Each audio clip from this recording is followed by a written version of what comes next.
Hey folks, just doing a real quick impromptu video because something kind of developed and I wanted to bring you into the loop on it, and hopefully you'll benefit from that. The machine behind me is obviously a CL21A that is going to be heading out to Sharon in Selma, North Carolina. Her husband's actually going to be using it, and that was kind of the placating joke back and forth a little bit, was, you know, once she sees this Swedish beauty, she's not going to want to give it up to him. I've already restored and sent her a featherweight. This is machine number 2 now, so it'll be interesting to see what develops there. But in the process of going through the finalization, which you know is, for me, is like going through the anatomy of the machine. I mean, every aspect inside and out is going to be looked at, scrutinized, and touched and resolved or cleaned or whatever in order to get it just perfect before it goes out the door. And in the process of doing that, I got an email from a lady that's out in New Mexico. Her name is Kelly. And she had seen the post I did recently of some of the in-depth restorative cleaning processes that I've used on this CL21A, and thought that I might be a resource to help her with a problem she was facing.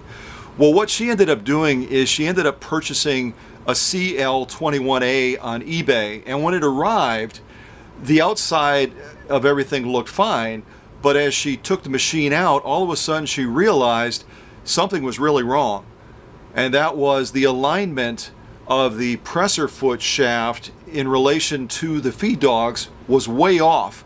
And I've done that intentionally to Sharon's 21A, her CL21A, to show you what this lady sent me pictures of, kind of what it looked like. Let me zoom in on it, and I think you'll see right away why her heart just sank when she saw this after taking it out of the case.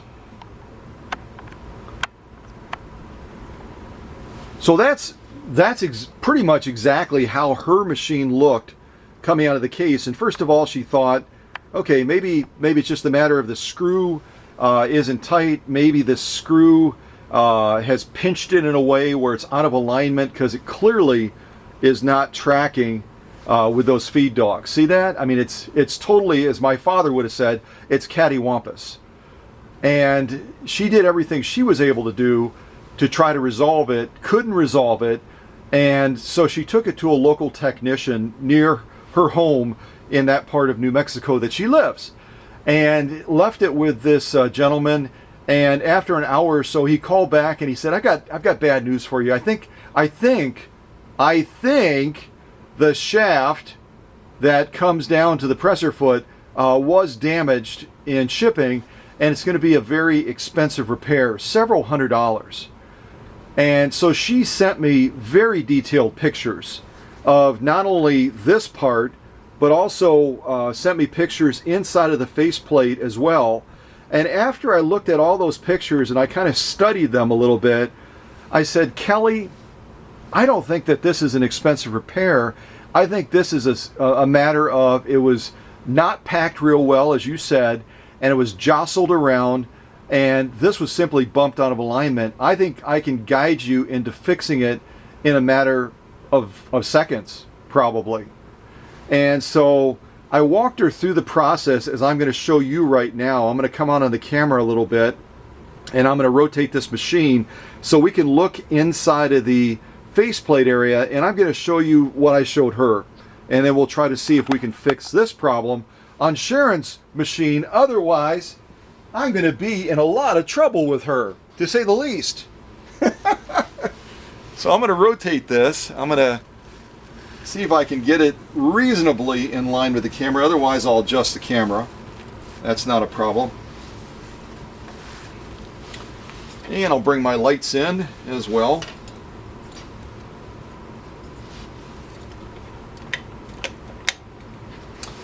Okay, so, and I should add a disclaimer to this.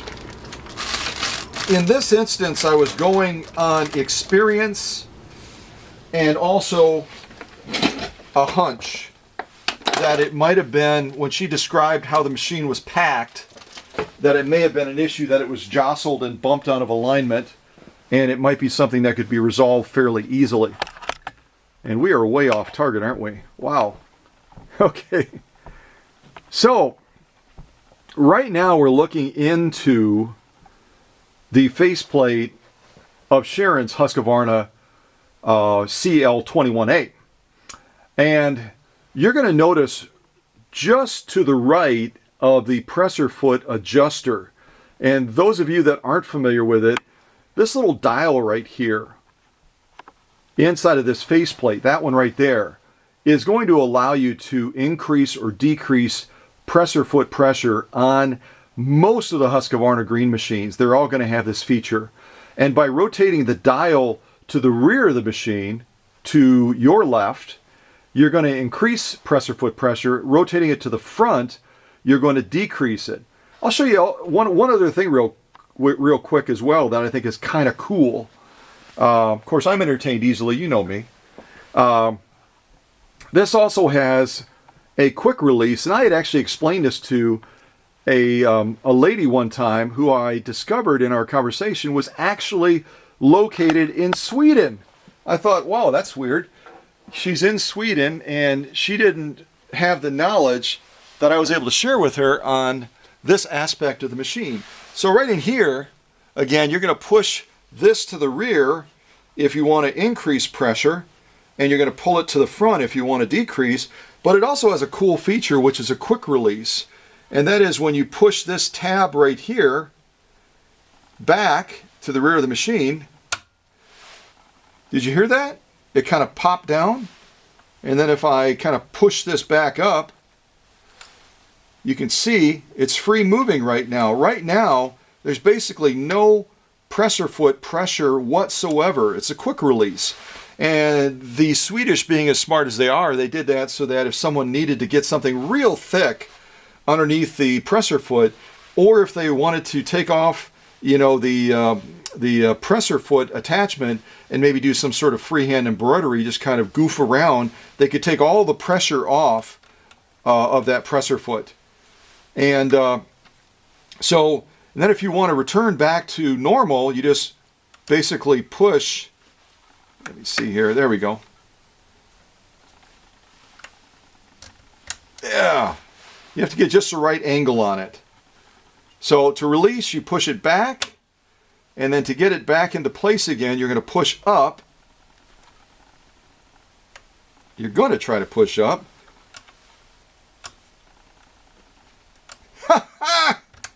There we got it. So release and push up. Release and push up. Release, push up. So now we have pressure, and now we don't. All right, that was a little bit embarrassing and awkward. I couldn't get the right push on there to get that done, but now you understand, now you know. So back to my point about helping Kelly. Right in here, I think you can see it in the shot. I'm kind of leaning over because I have my strap kind of blocking my screen. Give me a sec here. So you can see this screw right here.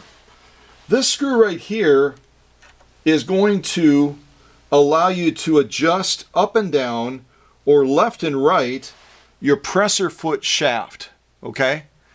So if I turn this lefty-loosey, it's going to give me the ability to manipulate that shaft up or down or left or right, okay?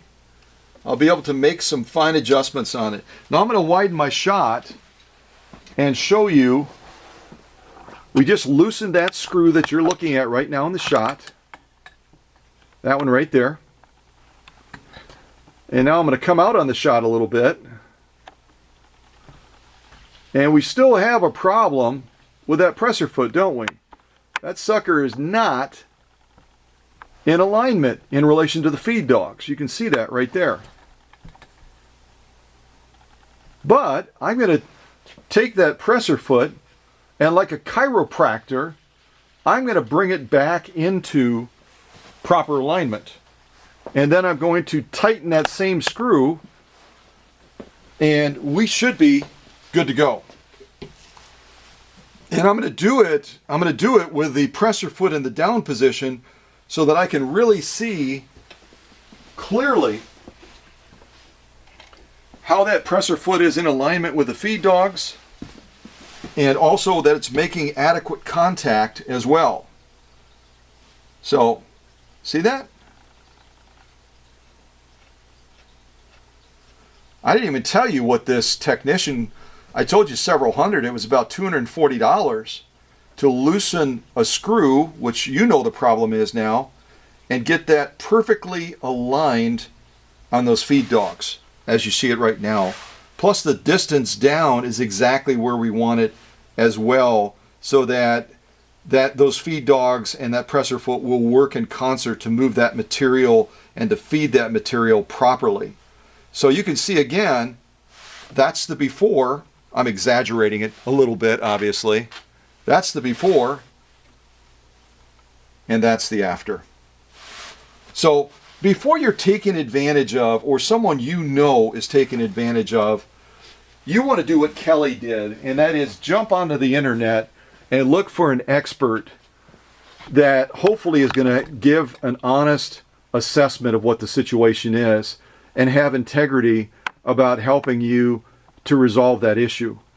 So the last thing we have to do right now, and I don't think it's worth $240, what we just did, is to tighten that screw back down again. So that's what we're going to do. And I always grab the back of the faceplate area so I can apply a lot of pressure and not skip off of a screw when I'm snugging it down.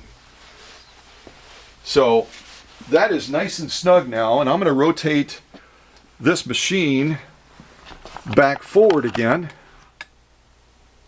And no, I'm not going to demonstrate the quick release on there again because I've already embarrassed myself with trying to get my fingers in the right position to do it. I'm going to show you that now we have a presser foot that is in proper alignment with those feed dogs, and it's going to serve Sharon, obviously, but more importantly, Sharon has helped in us allowing us to use her machine to show how we can take what looks like a catastrophic issue, a problem, and resolve it very simply by loosening a single screw and then manually with the presser foot down, rotating it so it's in perfect alignment with those feed dogs. So buyer beware. I've said this before. And also, not just buyer beware, but when you're looking to get work done on your machine, I get it. Some of you can't, you don't have the budget. You don't have the ability maybe to pack up a machine and to send it towards Wisconsin. So you're kind of relegated, you're kind of limited with your options. And, but there's so many other ways. This wasn't a matter of Kelly bringing her CL21A to me in Wisconsin. It was a matter of us getting into a conversation, her sharing some great photos, very detailed photos, and me being able to diagnose remotely that the problem, hopefully, wasn't going to be catastrophic. It was going to be something that could be resolved easily. So, and it saved her $240. So I think she mentioned something about having a dog that needed some surgery, and that money is going to be used to help her puppy instead of giving it to a technician either that wasn't honest or simply didn't understand what he was looking at, didn't know how to resolve it, just figured it's got to be broken. And I'm going to probably have to get a donor machine, and I'm going to have to do this and that instead of having the knowledge to offer a solution. And if that had been my shop, I would have said, great news. It's fixed, no charge. And I've done that for some local customers that have come here. There was an Ivy that came here with a serger, and it was clunky and it was loud. And I just spent a little bit of time working on it while she was here. And she was adamant. She says, I got to pay you something. I said, just pass my name along to somebody else. And that's what good technicians will do. They'll have integrity. They'll be more concerned about doing the job right instead of just doing a job to make money. And that's the way it should be. So hopefully this was helpful. apart from my very awkward demonstration of the quick release. But I eventually got it. I got it. So, Sharon, I'm really close to finalizing this machine for your husband so he can stop bugging you, and you can hopefully get this out in Selma, North Carolina, and begin to enjoy it, if you let him use it, that is. So, I'm signing off. God bless, guys.